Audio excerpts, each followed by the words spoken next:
افسوس کے ساتھ کہنا پڑتا ہے کلمے کے نام پہ بننے والے اس ملک پاکستان کے اندر ہزاروں سینما ہیں، کبھی سینما کے ہجوم میں خود کا حملہ نہیں ہوتا، ہزاروں ڈانس کی پارٹیاں ہوتی ہیں، کبھی پارٹی کے اندر بم بلاسٹ نہیں ہوتا، ہزاروں برے کاموں کے لیے لاکھوں افراد جمع ہوتے ہیں، کبھی وہاں پہ دھماکہ نہیں ہوتا۔ لیکن اگر باجوڑ کے اندر میرے مسلمان بھائی، باجوڑ کے اندر سر پہ پگڑی پہننے والا، باجوڑ کے اندر چہرے پہ داڑھی سجانے والا، باجوڑ کے اندر لباس سنت کے مطابق پہننے والا، باجوڑ کے اندر رب کا قرآن سینے سے لگانے والا، محمد کا فرمان زبان پہ لانے والا، صحابہ کے اقوال کو اپنی زندگی میں ڈھالنے والا، تابعین کے احوال کو سامنے رکھ کر اپنی زندگی گزارنے والا جب جمع ہوتا ہے، جمع کیوں ہوتا ہے؟ دین کی سربلندی کے لیے جمع کیوں ہوتا ہے؟ علماء کے دفاع کے لیے جمع کیوں ہوتا ہے؟ نظام شریعت کی بات کرنے کے لیے جب جمع ہوتے ہیں بم بلاسٹ ہو جاتا ہے، وہاں پہ لوگ شہید ہو جاتے ہیں۔ اور یہ بھی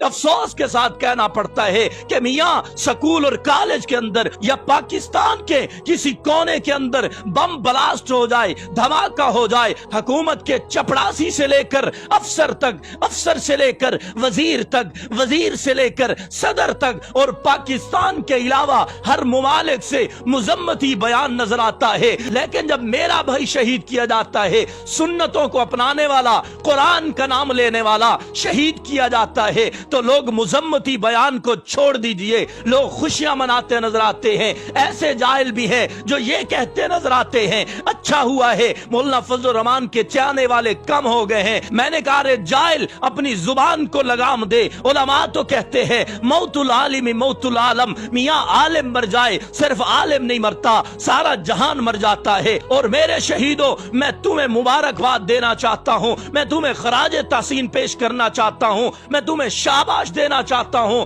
تم نے کام بھی اچھا چنا، موت بھی اچھی چنی، اور وہ موت شہادت کی چنی ہے جس کے لیے آمنہ کے لال، در یتیم، سرکار دو جہاں، شفیع المذنبین، رحمت للعالمین، حضرت محمد مصطفیٰ احمد مجتبی صلی اللہ علیہ وسلم بھی اپنے فرمان میں یہ فرماتے ہوئے نظر آتے ہیں لوددت ان اقتل ثم احیا ثم اقتل۔ اے لوگو، میں محمد امام الانبیاء ہونے کے باوجود، سرکار دو جہاں ہونے کے باوجود، سردار دو جہاں ہونے کے باوجود میں یہ پسند کرتا ہوں ان اقتل ثم احیا ثم اقتل، اللہ کا نام لیتے ہوئے اللہ کے راستے میں شہید کیا جاؤں، پھر زندہ کیا جاؤں، ثم اقتل، پھر شہید کیا جاؤں۔ میں نے کہا تم نے اس موت کو اپنے سینے سے لگایا ہے جس کے بارے میں دعائیں کرتے مجھے فاروق اعظم نظر آتے ہیں، اپنی دعا میں کہتے نظر آتے ہیں اللہم ارزقنی شہادتا فی سبیلک، اللہ اپنے راستے میں مجھے شہادت کی موت عطا فرما۔ میں نے کہا باجوڑ کے شہیدوں، خدا کی قسم تم کامیاب ہو چکے ہو۔ یہاں آج انسان مر جاتا ہے، اس کو دعا دینے کے لیے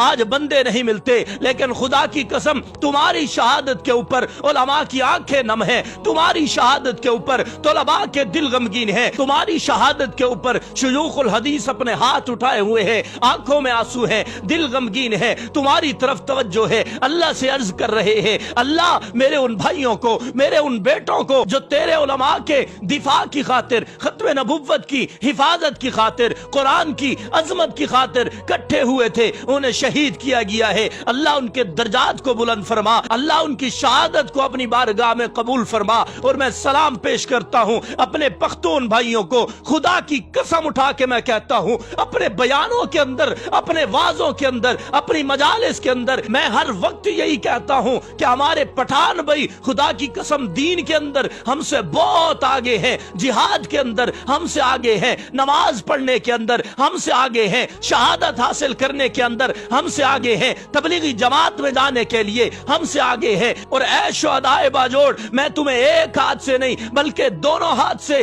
کروڑوں بار سلام کرتا ہوں، تم نے شہادت پا کے یہ اعلان کر دیا ہے کہ فنا فی اللہ کی تہ میں بقا کا راز مضمر ہے، جسے مرنا نہیں آتا اسے جینا نہیں آتا، اور تم نے باور کرا دیا ہے کہ یوں بھی عبادت ہوتی ہے، ہم یوں ہی عبادت کرتے ہیں، اسلام کے گلشن کی ہم جان دے کے حفاظت کرتے ہیں، جینے کا ہمیں کوئی شوق نہیں، مرنے کی ہمیں کوئی فکر نہیں، وہ مر کر زندہ رہتے ہیں جو دین کی حفاظت کرتے ہیں۔